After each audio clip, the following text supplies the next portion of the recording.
This is the Dane Moore NBA podcast brought to you by the Genesis Company, coming at you Monday morning. It's November 27th, and it's good to be back.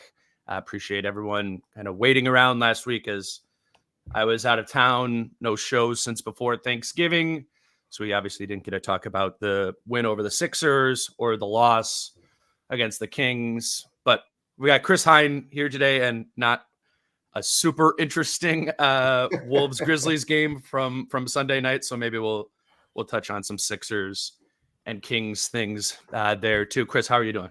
I'm good. This is like a little role reversal today. Usually it's me who's at the road game and is telling you about what it was like to be there. And instead, you were there. I have some news for you. You weren't there. I am in Memphis. Oh, you were in Memphis. But I did not go to the game last night. We had a couple of COVID positive tests at family Thanksgiving. Oh, my bad. Okay. So I did not go. I didn't want to risk any. I didn't want to be the reason. Did you put that on Twitter? Because I completely missed it. I completely missed it. I did put it on Twitter. Okay. No. And I probably should have mentioned it before we got started here. I just knew that you were going to be going there. I was like, oh yeah, Dane's there. That's right. And well, that was the plan. Yeah, that was the plan. Well, hope everybody's doing okay. Yeah, no, we're all right, and I'm okay. I just felt like they did want to go into the locker room, and be that guy. So yeah, normally when we have you on, we kind of like recap like what have they been saying in the locker room over the weekend or what's been going on around the team. We don't know that exactly because neither of us. You had the weekend off. I've been in this hotel room for a while, so we could just talk. We could just talk about the game. I think the main thing there last night was another dominant defensive performance by this team. I mean, I think maybe Memphis helped out a little bit last night. They're not exactly a great offensive team, but I really liked your story over the weekend on kind of the genesis and how this defense came together. Obviously, we've heard some things about this and how Chris Finch and Elston Turner, the defensive coordinator, and Rudy Gobert have kind of like put their heads together to make this defense work. But you wrote the story on it rather than getting into the nitty gritty about how they held the Memphis Grizzlies under 100 points. I'm interested in talking about how good this team has been defensively and more so why from a working together standpoint, I guess they've been that way. Yeah. So when they got off to the start, I kind of was like, I remember from reporting out a story late last year that I always knew that the defense was kind of this constant communication between Finch, Elston Turner, and Rudy. And so I just kind of wanted to revisit that kind of dynamic and just see how that's working again this year. What have they done for maybe year one to year two that they learned wasn't working last year that they applied this year, and just how that collaboration is going. And I think that the big thing I learned is that Finch kind of expressed some regret for how they played defense last season in some ways, especially the whole, when Rudy's on the floor, we're going to do drop. When he's not on the floor, we're going to play, like high wall, or we're going to do it completely differently. Not that it was confusing for the big men to handle that last season, but it was confusing for everybody else to always remember like what was what in a given situation. That line stood out to me. Yeah, so he said that didn't quite work, so they had to streamline things a little more, and they did as the season went along last year as well. But they had to kind of make things one unit, kind of working in cohesion, so that they didn't have this kind of confusion with the other 4 guys on the floor.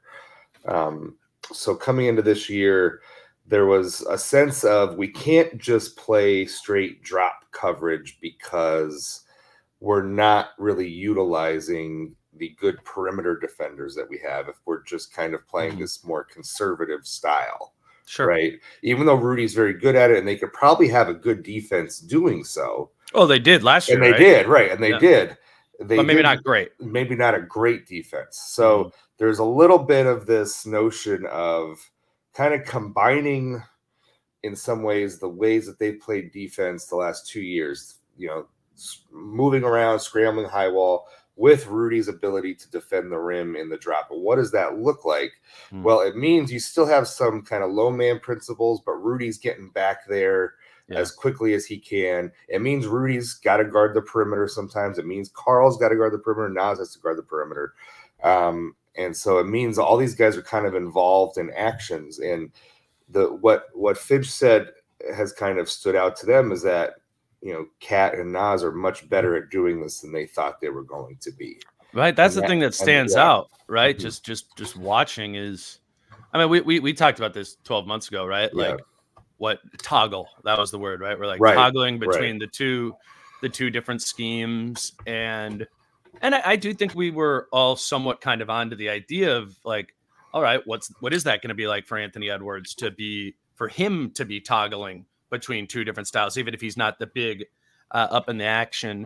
I thought though the one person I thought it was going to be really difficult for, and for anyone it was Carl specifically, right? Going from, all right, are you the 5 and now you're playing drop into now Rudy's subbed in or out of the game and now you've switched and that, like, I think that's part of the reason why we're seeing Carl's best defensive season probably of his career is what he's doing individually is streamlined. Plus the players he's playing with seem to know that what he's doing is streamlined. Like that's where my eye goes first always when I'm watching defense is the center and what they're being asked to do. And I think it's the center of the floor, right? It's kind of the place where NBA defense begins. And I think it's just a smart idea to start streamlining things and begin there and add on things as the year went on. I think when we talk about the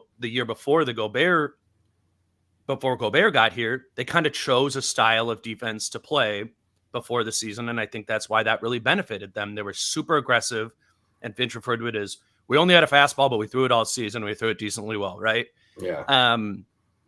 And I think they kind of came into this training camp with that same energy of like, we know what we are going to try and do. We're not going to, maybe we'll add things as the season goes on. And I think they kind of have. I mean, zone has become a pretty frequent feature of their defense, but I just think it fits the group.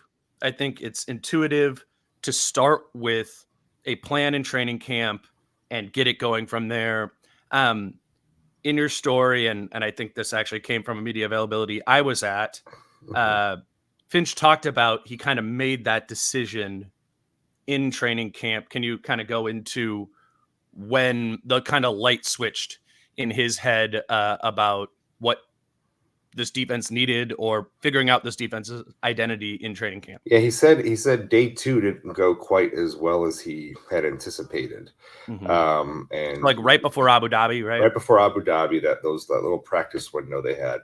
And so day 3, he said he spent all on defense. It was just drilling defense the entire time. And he left pretty satisfied that day. And that was kind of the day it all started to come together. And I think that they realized that they could play defense at a high level. Mm-hmm. And the phrase Finch has used multiple times now is activating the defenders. And that means like activating, Jaden when he's in there, activating Nikhil, activating Ant, especially, and trying to play to Ant's strengths on the defensive end of the floor. And obviously Mike is a defensive upgrade over D'Angelo Russell as well. So that helps in terms of, some of the on-ball defense that they're looking to play. So pretty early on, they realized that this could work. And, Rudy was a believer. I think Rudy came in with a lot of ideas over the summer, even from his darkness retreat. I remember him talking when I did the story about his darkness retreat. Literally, he was envisioning how the defense was going to be this season. Just like digging in the sand. Drawing X's and O's in the sand, little lines. So he thinks about it all the time. He's coming up with ideas all the time throw to Elston. That's why Finch said in the story, I think he wears Elston out. Yeah, I like sometimes. But Elston loves to coach Rudy. Says it's a great relationship because you see just how much he cares about that end of the floor, how much he cares about winning. And when you have a guy like that, it just makes a defensive coordinator's job all that much more interesting and fun to try to come up with ways to perfectly utilize that sort of weapon.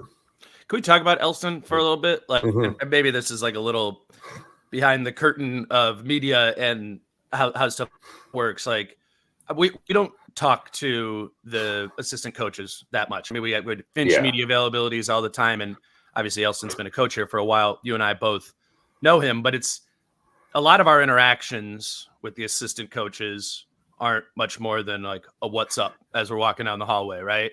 And I've been thinking about this because we know that Elston Turner is the defensive coordinator. We know this defense has been awesome.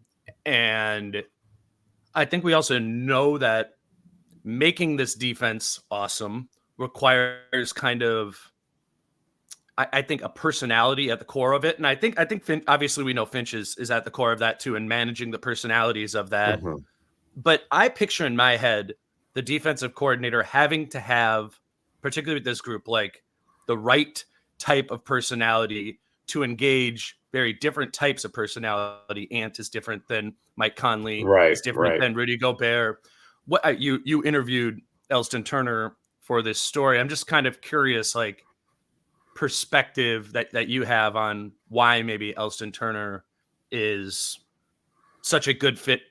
And obviously a good mind defensively, but maybe a good personality. You get what I'm getting at right there? Yeah. How he kind of juggles all of it. And well, first of all, he's been in the league for a long time, been an assistant coach for a long time. So he has the resume, the respect, of a long career, not only as a player, but as a coach in the NBA. So right there, he commands respect. He's an easygoing dude. He's funny. He has a great sense of humor.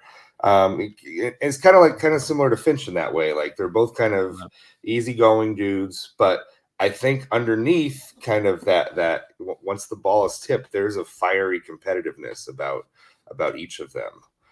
Elston Turner was like that in his playing days, because he made his bones on the defensive end of the floor.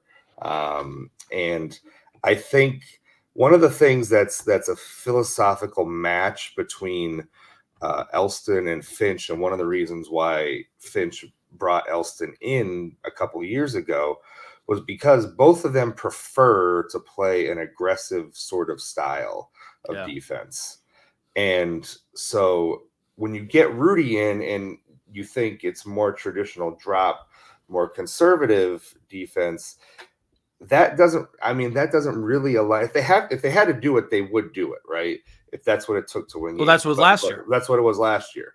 But ultimately, Finch and Elston Turner want to play more of an aggressive, in-your-face style of defense. That's just how they are wired. Sure.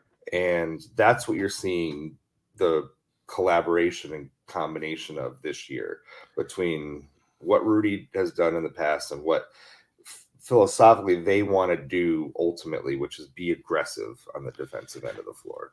You know what's interesting to me about that is the Tim Conley angle of this, right? Like, that if you're Tim Conley, I mean, particularly because he's worked with Chris Finch before, that's his preference, is that Finch wants to play a more aggressive defensive scheme.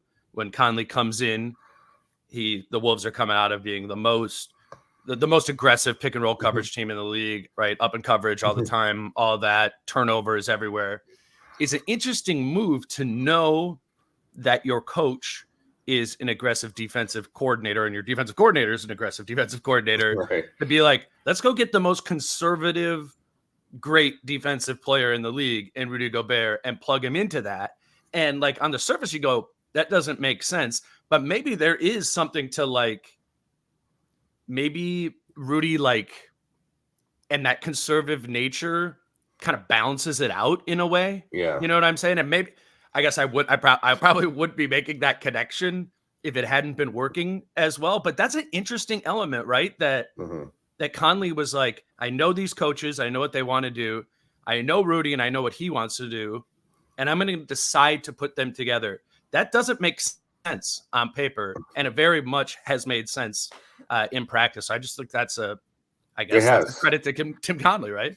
It has. And I wonder how much, we talk a lot about how the offensive fit was going to be, at the time of the trade. And I do wonder, maybe next time we get a chance to talk to Tim on the record, we'll ask him about how much did you consider like a defensive fit and the way that Rudy might be able to play defense in a little different style than maybe he was used to. Yeah. I think that's an interesting thing to ponder. Another note I think that Rudy has been allowing this team to do, and I think I mentioned this briefly in the story. I can't remember if I did, but think back to 2 years ago when they were playing the high wall coverage. It really was just like scramble around with almost no attention to like specific game plan sort of matchups, right? Like if somebody was like a deadly corner 3-point shooter, let's say a Desmond Bane, right? They weren't really specifically trying to take out that particular player. I don't think you can when you're in that scheme. Well, that's exactly it. Right. That's exactly what they were sacrificing by playing that scheme, is like, we might be susceptible to the corner 3 occasionally playing this style where we're trying to force a bunch of turnovers. And like we said, it worked, for them overall, but it did have some weaknesses and some holes. I think what this new scheme is allowing them to do, and it's something I've asked about recently too, is like they're a little more game plan specific, or they've been able to be a little more game plan specific. And listen, we can't be helping off of this guy, or we have to make sure this guy is covered at the 3-point line. This kind of newish scheme is allowing them to be a little more focused on individual players and how those players may be able to hurt them. It keeps you out of rotation a little bit, right? Like when we're talking about the corner in particular, when you bring the second big up, right, as they did 2 years ago, when we're talking about this aggressive scheme, you put 2 guys on the ball. The low man has to rotate over underneath the basket, and they're leaving the corner shooter, right? That's the plan. So the corner is going to be open. They can stay a little bit more home, I think. Because Rudy can get back, and exactly. Rudy can be your – yes. Let me grab a break here quick. We have 2 tickets to give away from the Genesis Company for Tuesday night's game tomorrow. I haven't even announced this yet, so like get your things in. There's not very many people, obviously, who are going to be in this drawing. This is the Tuesday game against Oklahoma City. We have 2 lower-level tickets to give away to subscribers. So if you are a subscriber at patreon.com/DaneMooreNBA, send us a message there that lets us know that you are available for Tuesday's game against Oklahoma City. We will pick someone for those 2 tickets sometime probably Tuesday morning. So be checking your messages and emails there. But we're just excited to get people into the stadium this season to watch, to see this team play, which has obviously been a very good team. So patreon.com/DaneMooreNBA. That's in the show notes below or in your podcast player. Send us a message there. And obviously, we also appreciate you supporting the show that way. Again, patreon.com/DaneMooreNBA. Chris, I want to talk a little bit more about the defense because I spent some time just looking at numbers this morning of, where do they rank, blah, blah, blah. I did that whole thing. They're tied in second right now with Orlando. Houston has moved to being the number 1 defense. The Wolves are 11th in defense over the last 2 weeks. So they, after kind of the first 2 weeks, came out blazing number 1 defense in the league. Right. They've been good, not great. Their kind of main thing is opponents shoot terrible against them. They're the only team in the league who has, that's defense too. It's kind of that thing where we're like, well, is this shooting luck? Is this whatever? I think we're beginning to understand that, to your point of what we were talking about before the break, they're staying home much more often, which is upping the level of their contests against teams, which is having opponents shoot well under their average from 3, well under their average from 2. They're the only team in the league who has an effective field goal percentage against under 50%, which is elite. League average is about 54%. The one thing we were doing this thing a lot where it's like they held the team under 100 points, right? And obviously that's a great thing. In the league, you're going to win often when you hold a team under 100 points. But sometimes games have a lot of possessions. You can have a really good defensive game and allow an opponent to score over 100 points in a game. The thing I looked up this morning, I was just going through their game log. Last night against Memphis was the 6th time they've held an opponent under 1 or at 1 point per possession or less over the course of the season. I kind of like view those as like home run defensive games. They've had 6 of those. There are only 5 teams in the league who have done that more than twice all season. Boston's done it 3 times. Houston's done it 5 times. The Clippers have done it 3 times. The Wolves have done it 6 times. And Orlando has done it 5 times. It's tough to lose games when you have a home run defensive game where you're holding the opponent under 1 point per possession there. 9 teams in the league haven't even done that one time all season.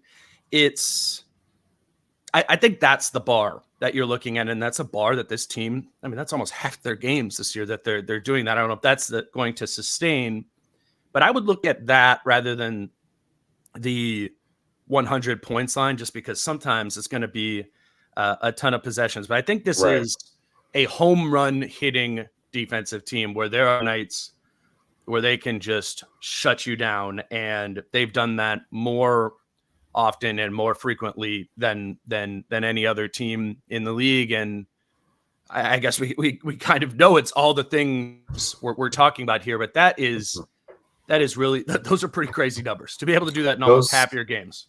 It's insane. And you think about the shooting numbers, and it's always a discussion. It's like, is 3-point shooting percentage defense, is a product of bad luck or good luck, or is it a product of your ability to shot contest? And I think the answer lies just personally somewhere in the middle. And I think they think that too. I think they do realize that they are a little lucky when it comes to 3-point percentage defense, but I also think they think they're contesting shots a little better this year. And they have in recent years. So I think, you might expect a night like the Kings game where a team shoots, what do they shoot? 46% overall from 3 in that game.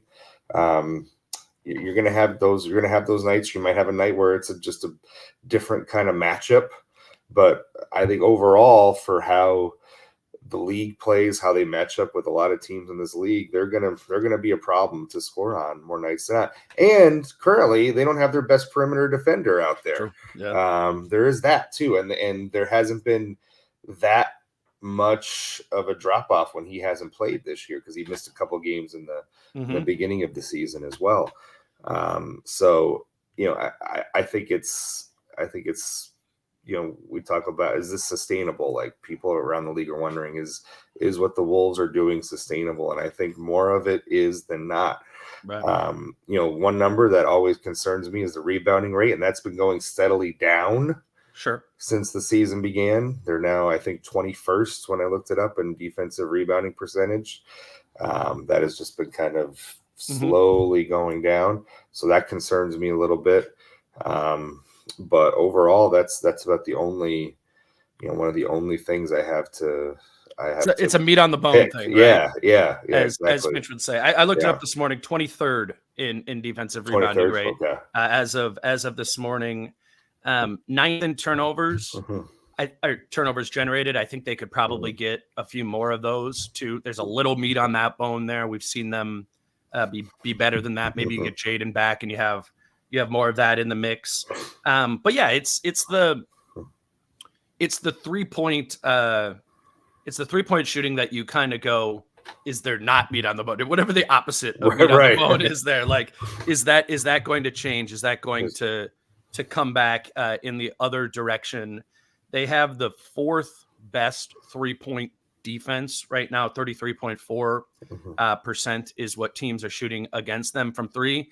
And I think it's interesting to the Kings example from 2 games ago, I guess it is now, and I think this kind of ties into what we were talking about in segment 1 of the being able to stay. If the Wolves can be there and have a body in front of their man and contest the shot, we know they're going to do a good job of that. They're as long as anyone. This is all intuitive, right? It makes sense that they're good at it. But you think about Sacramento as the fastest team they've played, probably the fastest team in the league. It's harder to keep your body in there and to have your shot contests on there. So I think, like, in general, even if it's not a really good 3-point shooting team like Sacramento is, the faster teams play, I think the worse in the aggregate the Wolves defense will be. It's obviously the Sacramento game is the one of the worst losses, I guess, of the season. They only have 4, but but that's what I'm going to be thinking about, not just from a transition defense standpoint. I used to always think about speed from transition defense, but that's been a lot better this season. Credit to them. That was a huge issue with Kat and Rudy on the floor, but it's the chase element, and it's having that body to have those shot contests, because we know this team can contest at a really high level. It's can they keep up with the opponent to get those shot contests to matter. I think that's something to kind of look at in this Oklahoma City game on Tuesday. That's a team that's going to run on you a little bit. They play a little bit smaller and faster. And I'm kind of excited for those games, honestly, over the course of the year, to be like, well, how much of a problem is this or isn't it? Because I feel like that's really the only question with the defense is how real are these shooting numbers against? We think they're very real.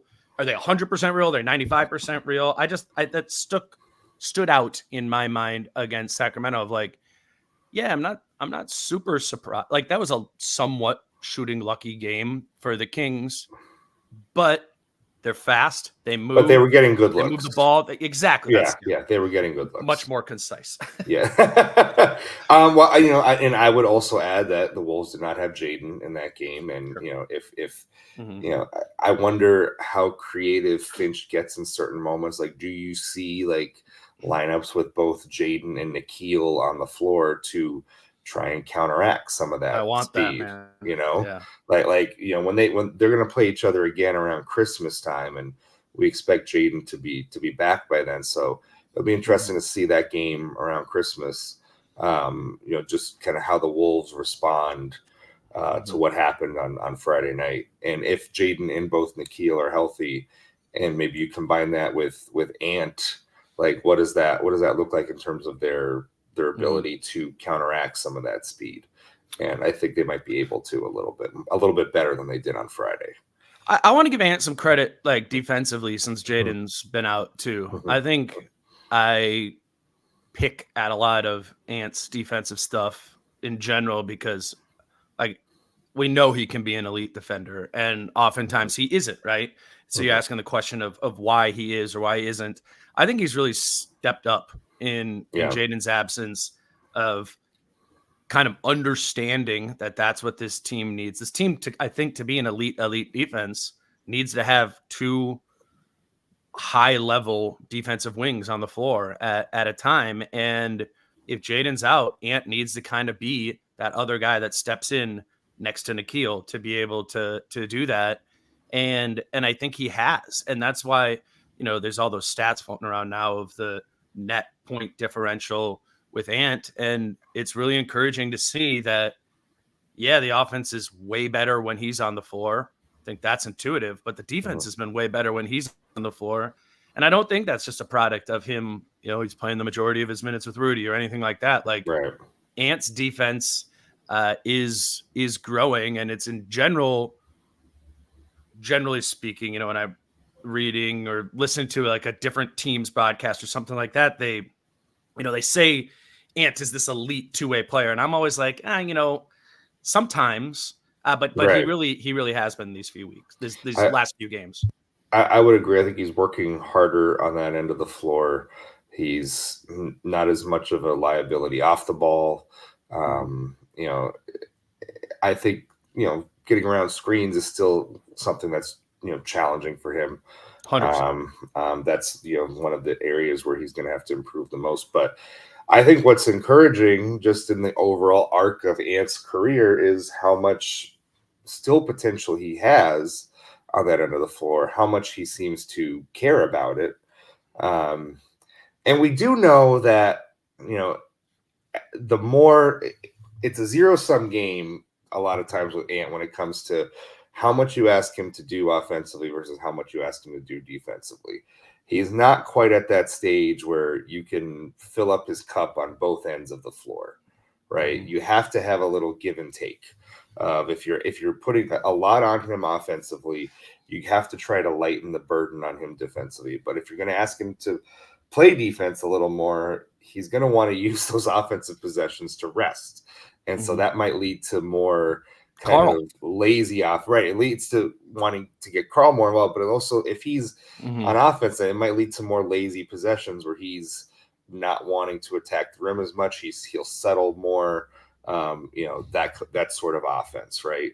So I think that's another step in his progression, is just finding that extra gear where your offense and defense don't come at the expense of each other. And because I still think he's in that mode right now. Chris, related to, and I want to start talking about the shooting of this team. That's the other theme I kind of wanted to hit on here.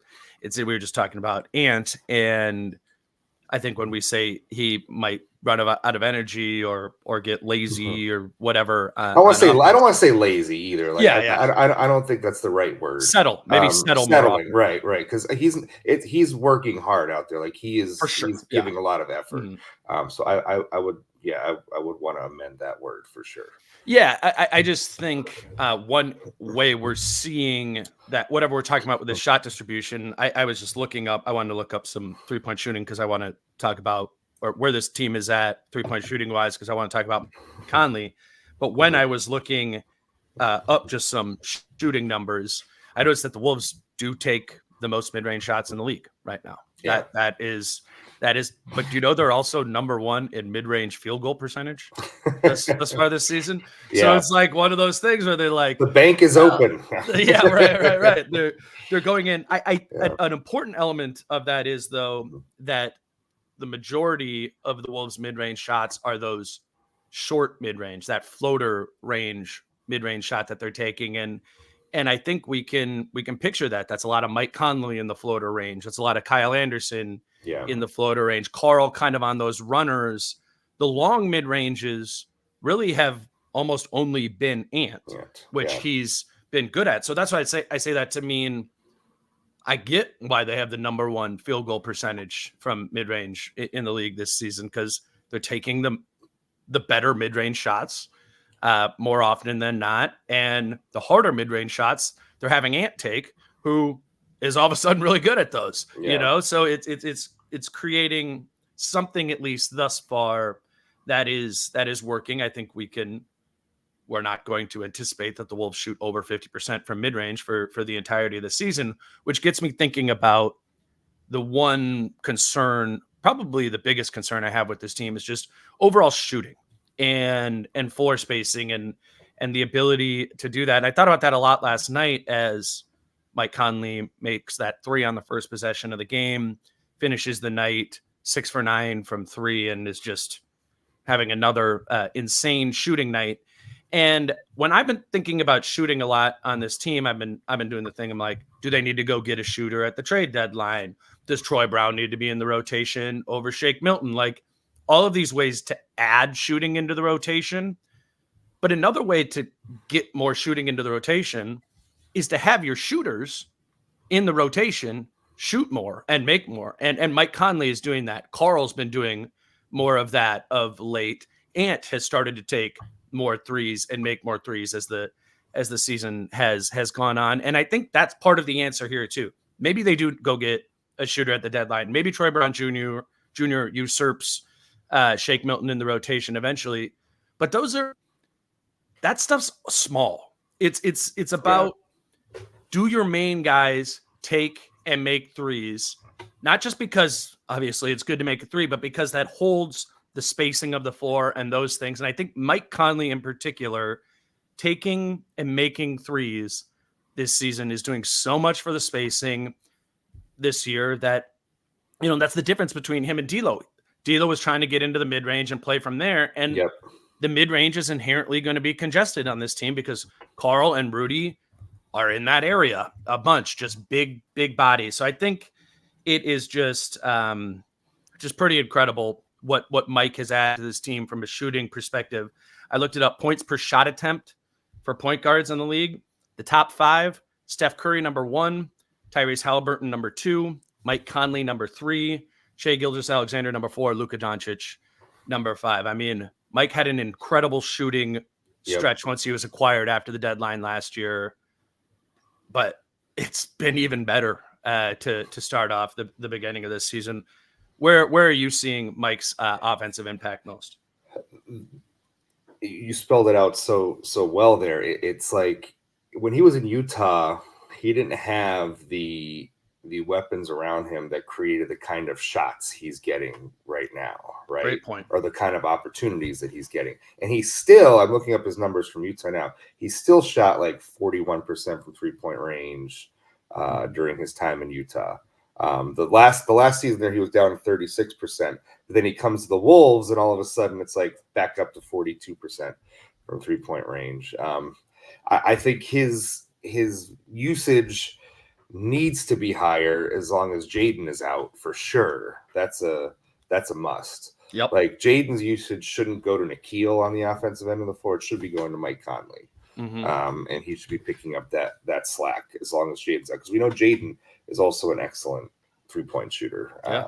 So as long as Jaden's out, Mike Conley should be hunting his shot a little more and should be trying to score a little bit more. And we've heard Mike kind of talk about that kind of, I don't know what's the word, toggle or kind of tug. When he first got here, he didn't realize that they needed him to score as much as they did. Then he realized, oh shoot, they do need me to score. And so he started shooting more, he started scoring more, and he was up to the challenge of doing it. So he is more than just the floor spacer, general, take control of the offense when things start getting sticky. His ability to score keeps the defense honest and makes Ant's playmaking so much more important, makes Karl's playmaking so much more important when he's potentially standing out there ready to hit a 3. And we know he has great chemistry with Rudy.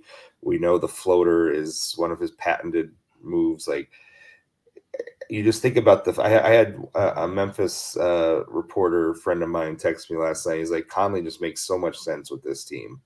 Like, just like 100%. Like he does so much for just the stability, leadership in the room, but like also just offensive fit.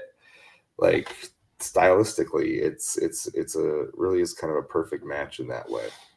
I never thought about this before until you were just describing again what Mike went through after the trade deadline, where he kind of comes in and he's like, all right, this team's loaded with scorers and offense. Like, I'm going to take a back seat.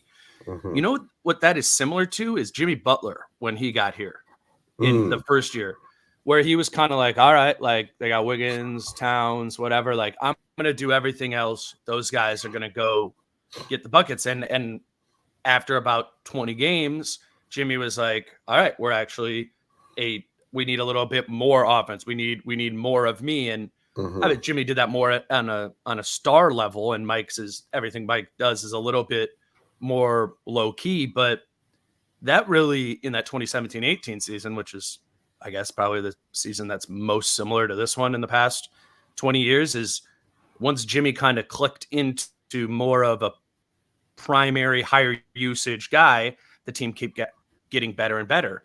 And I think that's also the case with Mike. Now there's maybe more of a ceiling to his minutes or what his usage can be, but it's more about the mentality of aggression that I think Mike now knows. I think he knows where that dial needs to be for him. And again, I think part of that is just basically shooting. This team needs shooting. It needs shooting. And shooting begets floor spacing, which begets opening up the rim for all these other things to happen. And Mike, he's shooting from the corners this season? Guess. 50. 64. Oh, even better than I thought. Yeah. 64% from three, 38% from above the break, 46% overall from three. I don't know. I mean, it's hard to say enough good things about Mike Conley, but to your point, or I guess to your friend's point, it's just becoming increasingly obvious by the game that he fits exactly what this team needs from the point guard position, and they're really, really benefiting from that. Chris, before we wrap up here, I don't know if you have any other stray thoughts from the Grizzlies game or anything else like that. We were talking before we hit record about how Tuesday night the Wolves' next game, and there won't be any pods until that game is the final in-season tournament game. I know they need to like blow Oklahoma City out by a million points. Can you just? I haven't spent the time to really dig into it. What's going on? They basically with the in-season tournament? so they basically need to have any shot of making this. They need they need Golden State to beat the Kings, and then they need to blow out Oklahoma City by I don't know, at least like 18 points or more or something like that to make sure that they get the probably not going to happen. It's probably not going to happen, right? Exactly, unless they. So what does it mean? Come and blow the doors off? Yeah, I think again, like last week or before the Kings game, we kind of assumed the Wolves were going to be one of the 8 teams in the knockout round of the in-season tournament. Now, more likely than not, they're not going to be.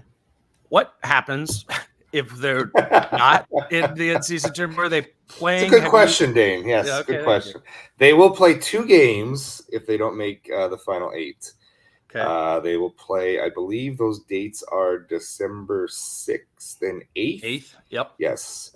One will be a road game, one will be a home game. And so you're wondering, like, okay, so who are they going to play? I don't even know who is available to be played. Like, so I kind of have the schedule a little outlined in my head just because of all the traveling I need to do, and I know which cities they go to only once that they could go to twice. So is that what it has to be? It doesn't like. So it all depends on like who's in the final 8 too. Obviously, like if a team is in the final 8, you're not going to be playing them. Okay. If they were like for instance, Sacramento could be a potential road opponent for the Wolves because they only go to Sacramento once this season. Okay. So Sacramento, for that 4th matchup with Sacramento, could have been a possibility, but because Sacramento's probably going to win this group, Sacramento's out. Other teams that they play. Western Conference teams that they play on the road only once are Memphis. That'd be nice. And wouldn't you like to get that again while they're still hurting and Ja is still out? And Houston is another possibility there. So those are maybe two sort of matchups to watch. Like I said, Sacramento was also another one. The Lakers, I believe, was also another team that they only go on the road to play once, but the Lakers have won their group, so they're in the final 8. So they're off the table as well. The potential home matchups, I believe, Golden State. This is good. You've dug into this. Golden State. Jace also kind of dug into this as well. We I think we both were on the same page with this. Golden State is a potential home opponent because they only come to Target Center once this year. And I believe San Antonio is another potential one opponent. So there's a possibility that, your 2 games, these 2 games could be against San Antonio and Memphis. And that's pretty much a great draw if you're the Wolves, right? 2 of the worst teams in the Western Conference at this moment. So that'll be something to watch out for is when the NBA makes that kind of supplemental schedule, who do the Wolves end up playing? Because there could be a big difference in who they end up playing in these 2 games. Which I would have to imagine would come out at the end of this week. Yeah, you would think like after the games are all wrapped up, they should be able to figure that all out. I would assume it wouldn't be more than a day or 2 afterwards, or maybe they'll just have them ready that night. We'll see. So said differently, the one hard and fast rule is if you already have a team on your schedule 4 times, meaning 2 road games, 2 home games. Right. You can't play them. They're not going to want to create a 5th matchup, or I should say, they're probably going to try to avoid that as much as possible. I would have to think that seems unconstitutional, right, or whatever, to have right. 5. And you're not going to play an Eastern team a 3rd time, right? Yeah. That's also not going to happen. So that's what we should be looking at is teams that in the Western Conference that they've only played 1 time on the road.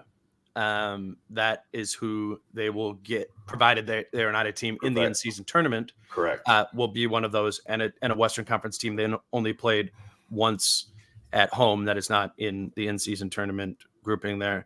It's kind of like a weird incentive for not making the in-season tournament. But it's like, but you're at the mercy of the schedule gods and who makes it and who doesn't, and backing into a benefit, I guess. But it could end up that way again if they end up playing Memphis and San Antonio. That would be a great result for them if it wound up like that. And I do wonder how much of the NBA scheduling went into like if you notice, they're grouped with a lot of these teams that they play only 3 times. Mm-hmm. So I think the NBA might have done that on purpose. Oh, that makes sense. Where it's okay, we'll group them in the tournament with the teams that they only play 3 times in the Western Conference. So then we could just match them back up together again. If you notice, Memphis is not in that group, so it might end up being Golden State. If I had to guess now, I would say they're probably going to end up playing Golden State and San Antonio. If I was to make actually no, that wouldn't make sense. Yeah, because they only play Golden State twice. They already played them twice on the road. So I take that back. Doesn't make sense. So somebody smarter than us is probably Memphis and Houston are the teams. Houston could still end up winning its group. Okay. So I think if you're a Wolves fan and you're actually secretly rooting for something to happen on the in-season tournament on Tuesday night, root for Houston to make it. Yeah. Because I think that's more likely to mean that you're going to play Memphis on the road. Okay. So root for Houston. If you're a Wolves fan. No, this was helpful for me. I was not paying attention to this over Thanksgiving week. He's Christopher Hine. Read that story was really good. Again, we don't get a lot of the assistant coaches' voices or understanding of their impact on the team. I think from some of the small conversations that Chris and myself and some of the other reporters have, you understand how important it is the coaches who individually work with different players like Joe Boylan with Jaden McDaniels and the growth of that, Mike Conley and the things he does for Finch. But Elston Turner's thing is the defense, and I'm glad. I think it's just very deserving that the defensive coordinator of this team gets some shine, and I think Elston's an interesting character in all this. So again, check that out over at thestartribune.com. We'll keep talking. We didn't really get into a ton of details from the Grizzlies game. Like Troy Brown, we see you. You've played well.